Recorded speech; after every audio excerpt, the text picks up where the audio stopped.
आप देख रहे हैं नेट्रिक न्यूज, साहस सच कहने का।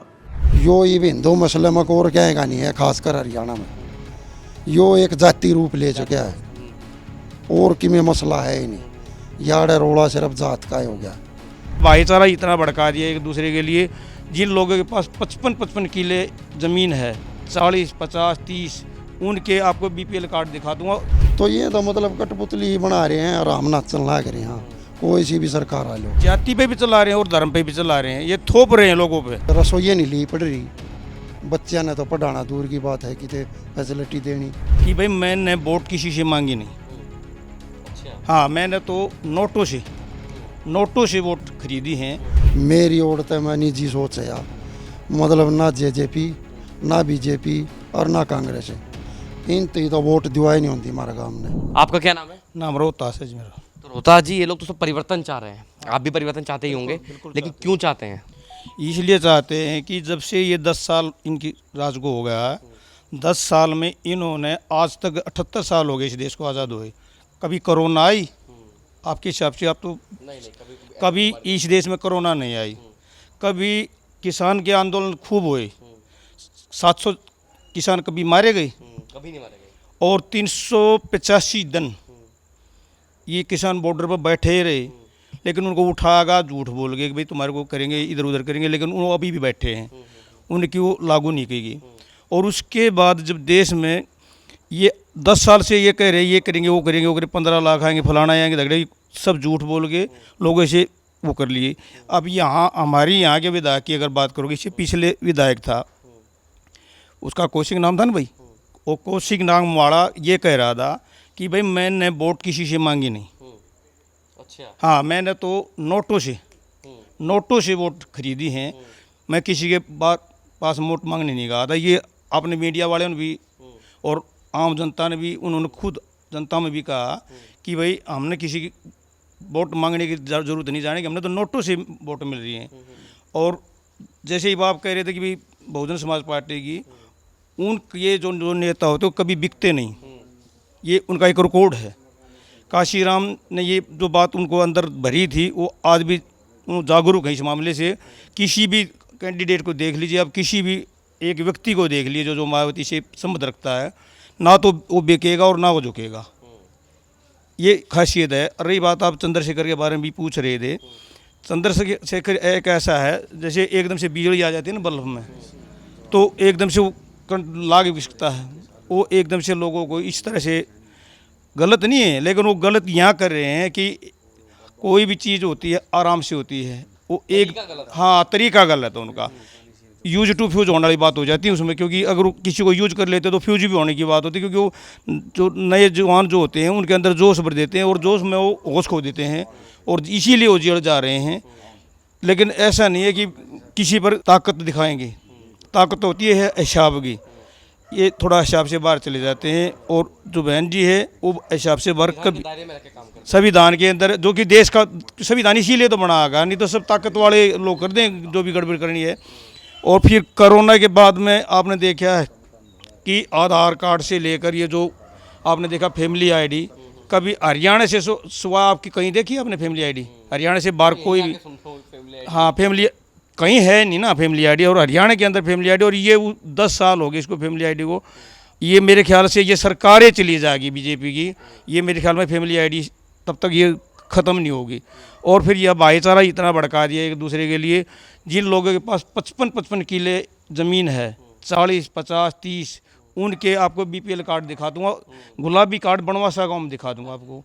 तो आप ये देख लीजिए कि बीजेपी के जो लोग हैं सो गए हैं, नींद की गोलियां लेके सो गए हैं, या वैसे सो गए हैं, या लोगों को ये समझ रहे हैं कि भाई जनता तो मुर्दे हैं। जनता मुर्दे नहीं है, जनता जनार्दन होती है, अशाब कार्याग्रह टाइम पे। बीजेपी की जो राजनीति है, जैसे यूपी में चलती है धर्म के ऊपर, तो यहाँ चलती है जाति व्यवस्था के ऊपर पूरी। ये जाति पे भी चला रहे हैं और धर्म पे भी चला रहे हैं, ये थोप रहे हैं लोगों पे, पाखंड फैला दिया इन्होंने देश के अंदर है कि भाई देखो हाँ, धार्मिक बनो। और हाँ, और फिर दूसरी बात ये है कि जो पुराने जो हमारे बुजुर्ग होते थे, जो पुराने संत होते थे, वो क्या कहते थे कि भाई भूखे को तो रोटी देनी चाहिए और प्यासे को पानी देना चाहिए।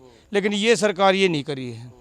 ये अपने ये देख रहे, जिस भी गांव में जाते हैं उस गांव में ये देख लेते कि हमारी वोट कितनी है, कैसे बनेगी हमारी वोट। वोट ये बनाते हैं पैसों से, समाज में पैसा भगा देते किसी जिम्मेदार के पास, किसी इनका अपना कोई निजी आदमी होता है। अब मुझे आप एक बात बताइए, जब आप परिवर्तन की बात कर रहे हैं तो किधर जाने की सोच रहे हैं? हम समाज पार्टी से, बहुजन समाज पार्टी वोट डालेंगे, चाहे हो कुछ भी, चाहे परिणाम कुछ भी आए। परिणाम देखो, परिणाम तो वोट किसी डालो तभी तो पता लगता है ना। अब एक बात बताओ, ये इनकी वोट डाल देंगे, इनका पता है ये कि ये, क्योंकि अब तो कई पार्टियां उभर के आ रही हैं, आपने भी देखा है कितनी पार्टियां हरियाणा के अंदर मौजूद हैं। तो अगर हमारे समाज के लोग जो मायावती को जानते हैं, अगर वो हमारे समाज के लोग जागरूक हैं और उस बात को समझ लें, तो अगर वो अपनी अपनी भी वोट इनको डाल देंगे ना, तब भी बहन जी का यहाँ का कैंडिडेट आराम से जीत जाएगा। मैं अपने समाज के लोगों से ये जरूर कहूँगा। समाज में देखिए, कुछ लोग कहें कुछ माने ना माने, लेकिन समाज में दो फूट तो हो गई है। देखिए, हाँ ये तो है, एएसपी वाली और बीएसपी वाली, उसका भी तो बहुत बड़ा प्रभाव पड़ेगा ना आप लोगों पर। हाँ पड़ेगा, लेकिन हमारे जो लोग हैं, जो मायावती को समझने वाले हैं, बहन जी को समझने वाले हैं, वो लोग हैं ना। कई गांव में जाके काम करता हूँ, मैंने ऐसे घर भी देखे हैं जब पापा तो है बीएसपी के साथ और बेटा है एसपी के साथ, जो नौजवान है उसको आप कैसे समझाएंगे? नौजवान को तब समझ में आएगा, तब वो उस बात को पूरी तरह से ये पकड़ लेगा कि भाई ये क्या कर रही है, ये क्या कर रही है। अभी उनको भड़काया जा रहा ना, मैं आपको बता रहा हूँ कि एकदम 11,000 वोल्टेज एकदम से किसी तार में आ जाएगी, तो उस तार को क्या पता है कि तेरे को फूंक देगा, ये समझ रहे हैं ना आप। तो ये 11,000 वोल्ट जो वो डाल रहा है ना, उसका फर्क है उन नौजवानों पर तब समझ में आएगी कि जब उनके साथ नू दिखेगा भाई, ये कोई आदमी समझाएगा उनको, बैठेगा कोई, किसी आदमी के पास बैठेंगे, उनके पास जाएंगे, किसी बुजुर्ग के पास जाएंगे, जैसे महाराज बैठे हैं हमारे को, सबको यहाँ गाँव को पूरे को समझा देते हैं, हमारे को भी समझा देते हैं। ऐसा कोई महापुरुष उनके पास भी होगा, जैसे हमारे पास है महापुरुष बैठे हैं हमारे यहाँ पे। तो ये हमारे को पुरानी इतिहास की भी बता देते हैं, गाँव की इधर उधर की जो भी बात है इनसे पूछनी है, 24 घंटे ये तैयार रहते पूछने वाला हो। तो इसी तरह उनको भी कोई न कोई समझाएगा। बीएसपी के साथ है चुनाव में? बिल्कुल। क्या नाम है आपका? प्रदीप। प्रदीप। तो प्रदीप भाई, आप क्या काम करते हैं? मैं जैसे जनरल शुगर मिल में काम करूँ। मिल में काम करते हैं, कैसा चल रहा है काम धंधा? काम धंधा घर बैठे हूँ जी। हाँ जी। ये सरकार जो लगी बीजेपी की, कुछ किया भी है या सब लोग बस ऐसे ही वोट डाल रहे हैं इसको? पहली बात तो यह है कि मतलब पब्लिक रोड पे रखी है इनने, कागज हाथ में तो इतने नहीं छूट लिए हैं, फैमिली आईडी ना ली पड़ ली है। और उसमें भी अगर फैमिली आईडी में भी देखा जाए तो आज मेरे गांव के अंदर मतलब पहले ज़्यादा से ज़्यादा 60 ऐसे परिवार थे जो बीपीएल की श्रेणी में थे। आज ये आधा दब गांव फालतू आ रहा है। तो ये बार ला लो अंताजाब कितना का मतलब ऊपर ना पहुंच गया, मोदी का नाम ले लेगा। आपको उम्मीद थी मोदी से जब प्रधानमंत्री बने कि देश में कोई नया चेहरा है तो बदलाव होगा इस बार?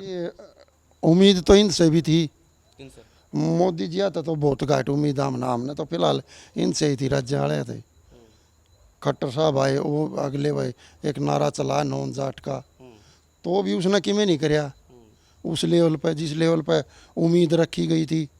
अगर भाई कम तक कम ही हमारा क्षेत्र में अब हमारे पास खेती नहीं है तो हम क्या करेंगे, हमारे बच्चे पहलवान हो जाएंगे। स्कूलों में पीटीआई होया कर दे, एक आधा बालक ने स्टेट लेवल या मतलब और नेशनल लेवल तक पहुँचा भी देंगे, मतलब एक आधा बच्चा जो निकलन का होता वो भी खत्म गया। क्यों? अब अकेडमी में तो बच्चे उठे हैं, इतना बहुत गरीब का नहीं, अकेडमी में बालक ने ले ले कड़ तो पका होगा। स्पोर्ट्स के तो जूते ना पुग दे मारे भर गया भाई। सरकारी स्कूल में बालक पढ़ाने पड़ रही हैं और जिनके 80 इनकम होंगे बालक प्राइवेट में पढ़े। महंगाई के क्या हाल चाल है? महंगाई के तो बताने लग रहा हूँ जी, महंगाई ये तो है यार। अब मतलब घर रसोई नहीं ली पड़ रही, बच्चा ने तो पढ़ाना दूर की बात है कि फैसिलिटी देनी। तो बदलाव होना चाहिए, परिवर्तन चाहते हैं, इस पर परिवर्तन हो जाना चाहिए, परिवर्तन पूरा होना चाहिए जी। और ख़ासकर मेरा गांव बनवासा है जी, इसके अंदर मेरी ओर तो मैं निजी सोच है यार, मतलब ना जेजेपी ना बीजेपी और ना कांग्रेस है, इन तो वोट दिवाई नहीं होती हमारे गांव ने। तो ये तो मतलब कठपुतली ही बना रहे हैं और हम नाचन लग रहे हैं। कोई सी भी सरकार आ लो, अभी फिर जाट आरक्षण चल रहा है, फिर 2 लोग सड़कों पर उतर गए हैं। उतर गए। पहली तो बात यह है कि मतलब ये उठने नहीं दे रही है किसी ने, चाहे वो कास्ट ले। एक और भी बात हो रही है, ये जो युवा आरक्षण है, यो था ना जो इलेक्शन होगा, यो ये भी हिंदू मसले में और क्या नहीं है, खासकर हरियाणा में। यो एक जाति रूप ले चुका है और कि में मसला है ही नहीं, यार रोड़ा सिर्फ जात का ही हो गया। एएसपी के बारे में आपकी क्या राय है? एसपी ठीक है, अपने वो भाई अपना मेहनत कर रहा है, ग्राउंड लेवल पर उतर कर ने अपनी नई छवि बनाई है उसने। हम भी लेकिन सब, समाज में दो पार्टियां तो हो गई है ना अब। हाँ समाज में दो पार्टी होगी, देखो विचारधारा तो सबकी सेम है। विचारधारा तो ये भी सेम बतावे हैं, ये कौन सा हमारे डले मारे हैं, ये भी हमने बुलावे हैं। पोजीशन इस तरह क्रिएट करे है अक मतलब वो मुर्दे में जान, जो आवाज़ यू वो बोल रहे हैं तो मुर्दे में जान वाली बात वो है। आकाश आनंद का नाम सुना आपने? आकाश आनंद, हाँ सुना है। आकाश आनंद ने एक बयान दिया था नगीना में हाँ, दिया कि था। चंद्रशेखर आजाद एक ऐसे नेता हैं जो युवाओं को भड़काते हैं, युवाओं पर मुकदमे करवा देते हैं। हाँ उसका देखो ऐसा है, नज़रिया गलत भी नहीं था हूँ देखा जाए तो, वो बात मैं भी कह रहा हूँ। अगर मतलब वो मुर्दा वाली बात है, अगर उसने देखते ही मतलब जोश इतना है भाई यू काम तो इब्बे कर देंगे। तो आपके अनुसार दोनों की राजनीति में से किसकी बेहतर राजनीति है?